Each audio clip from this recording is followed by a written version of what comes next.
Ito po ay ligtas at epektibo. Ito po ay ligtas at epektibo. Ito po ay ligtas at epektibo. Hindi ko po sasabihin safe po ang bakuna. Nakikita ko sa anak ko. Sir Duque, patigil nyo na po yung pagbabaksin sa mga bata, sa mga minor. Kayo nahuhumusga sa taong bayan. Tignan nyo po yung nangyayari. Oh. Kung may puso po kayo, huwag nyo pabaksinan at delikado po talaga ang mga bata. Ligtas at epektibo ang bakuna. Yan ang laging bukang bibig ng Department of Health mula nang simulan ang vaccination program sa bansa. Pero hindi ito ang nangyari sa kaso ng 17 taong gulang na si Joyce Ann Corpus mula Cainta, Rizal. Nabakunahan siya nitong February 7 ng Pfizer vaccine. Pero matapos lang ang ilang oras, nakitaan na siya ng kakaibang kilos at tila nawala sa kanyang sarili at katinuan. Hindi na yung kamay ko. Bakit ang dami ng kamay? Ang dami ng kamay, oh! No. Sabi niya, Mama, magpa-vaccine na ako kasi need po ng school eh. Kasi di kami mapasok pag walang vaccine card. Kaya yun po, pinilit po yung papa niya kahit ayaw po namin talaga. Sasabihin, may konsento ng magulang. Ngayon, payag na sila mag-in ng konsento. Napipilitan po ang mga magulang eh. Forced consent yan eh, na walang informed consent eh. Dahil sinabi yung side effects eh. Sinabi lang fever, malaise. Myocarditis sa kaberspasi, wala. Tapos sasabihin, hindi makapasok ang anak mo kapag hindi bakunado. Di puwersaan yan, mapipilitan yung bata na magmakaawa sa magulang. Gusto ko na po mag-aral. Paturukan na po niyo ako kasi di ako makakatin sa klase ko. Di ako makaka face to face. Force po yan. Tama na po. Pagkabakuna po sa kanya, may naramdaman po siya na nahihilo daw po siya. Tapos yun, pinaupo lang po siya. Pagdating ng gabi, hindi na siya makatulog. Tumutulong pa siyang gumawa ng module niyan eh. At saka nag-aasaran. Okay pa po siya dyan, masaya pa po siya dyan. Bandang alas 11 po, pumasok po sa CR. Yung panganay ko, yun. Naobserbahan niya, isa't kalahating oras na hindi pa rin daw lumalabas. Tapos yun pala, nagsasalita na mag-isa. Wala na lutang na ang sakit daw ng ulo niya, saka yung braso niya. Joy. Ate kita, Joey, syempre. Pero kilala naman niya kami. Pero minsan, iba na yung sinasabi niya.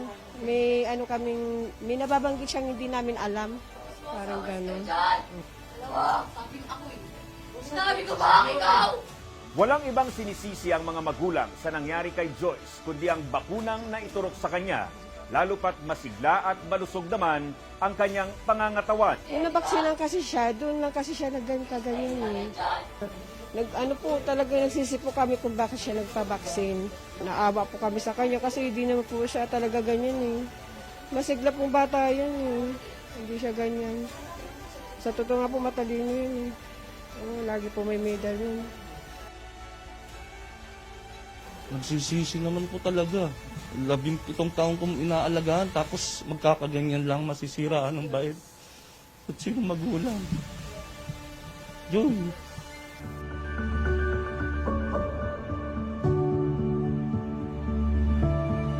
Sana gumaling po.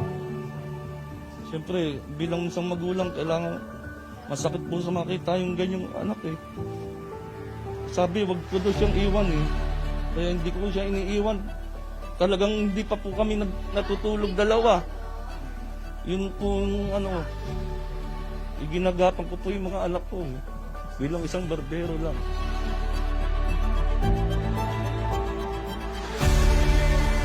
Viral encephalitis ang inisyal na diagnosis ng mga doktor na suburi kay Joyce.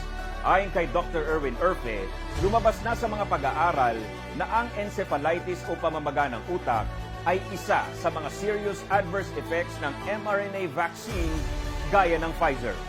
Dito sa mga messenger RNA vaccines, na merong mga reports dito sa New York City at saka dito sa United Kingdom na nagkaroon ng encephalitis at saka yung new onset na psychosis.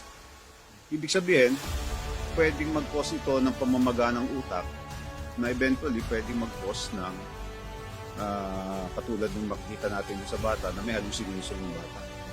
So, ito kung titingnan mo ang legal possession, no, yung proximate cause no ano, ay mukhang yung pagtuturok. Pangalawa, wala namang history, mukhang wala namang family history ito nito at walang personal medical history na kakaroon ng hallucination ng bata. No? So, sa mata ng batas ay ang dahilan nito ay yung tinurok sa kanya. Viral na sa social media ang video ni Joyce.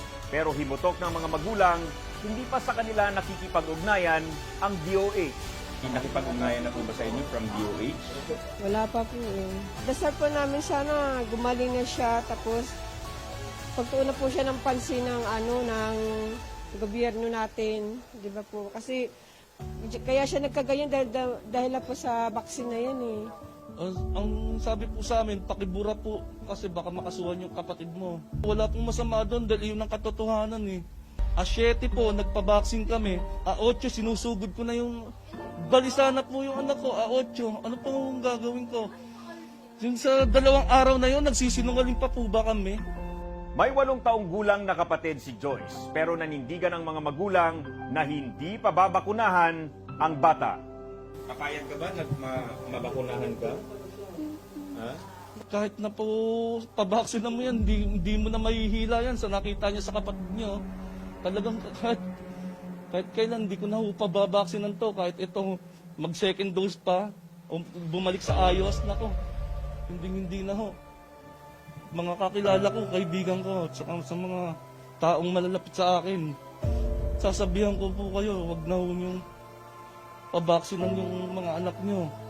Para kay Public Attorney's Office Chief Dr. Persida V. Rueda Acosta at ilang independent experts, maliwanag na hindi informed consent ang nangyari sa kaso ni Joyce Ann, maging sa karamihan ng mga magulang na pumayag na mabakunahan ang kanilang mga anak. Tama, magkukonsento ang magulang. Nalaman ba ng magulang kung ano talaga ang side effects niyan? Pinaalam ba ng DOH? Di ba po ang naririnig lang nila palagi sa spokesperson safe, safe, safe. Ma-COVID, mild, hindi naman sinasabing pwedeng ma-Bell's palsy o myocarditis. Hindi ako napakaliwanag po niyan. Paano nga ba naman magiging fully informed and honest consent? Kung number 1, tinatakot ka na pag hindi ka magpabakuna, hindi ka makakapasok. Hindi pwede po sa eskwela ang batang walang bakuna. Ang tawag doon, consent under duress. Napipilitan ka lang mag-consent. Ngayon, pangalawa, yung impormasyon. Totoo ba na binigay nyo sa amin lahat ang impormasyon na kailangan namin malaman bago magpabakuna? Hindi po totoo. Kasi unang-una, yung impormasyon na binibigay nila na wala raw pong namamatay, wala pong nare-report na adverse event, ay hindi totoo. Kaya doon pa lang talo na eh. May karapatan yung mga magulang na ipabakuna ng mga anak nila. Ang premise noon is they are given the correct information at mayroong totoong informed consent. Wala eh. So they have not really exercised yung right to choose para sa kanilang anak because they were given the wrong information. Have they known na talagang maaaring makamatayan? Have they known na ganito ang chances na maaaring madisgrasya yan?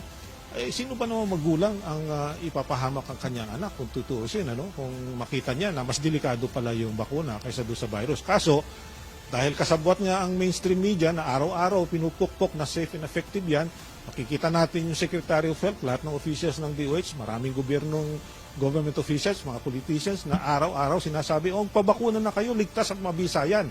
Na walang scientific basis. In fact, ang science will show us yung totoong science, hindi yung corporate science. Kasi karamihan ng mga researchers ngayon sa medical science ay kontrolado ng big pharma na tinatawag. Kaya hindi dapat yan magiging batayan ng ating mga gobyerno sa kanilang mga patakaran sa mga mamamayan sa public health. Dahil sa nangyari sa anak, dumulog ang amang si Joel Corpus sa Public Attorney's Office para sumama sa mga magulang na nagpetisyon para ipatigil ang experimental vaccination sa mga batang edad 5 hanggang 11. Talagang sasama po ako para maipatigil po ito.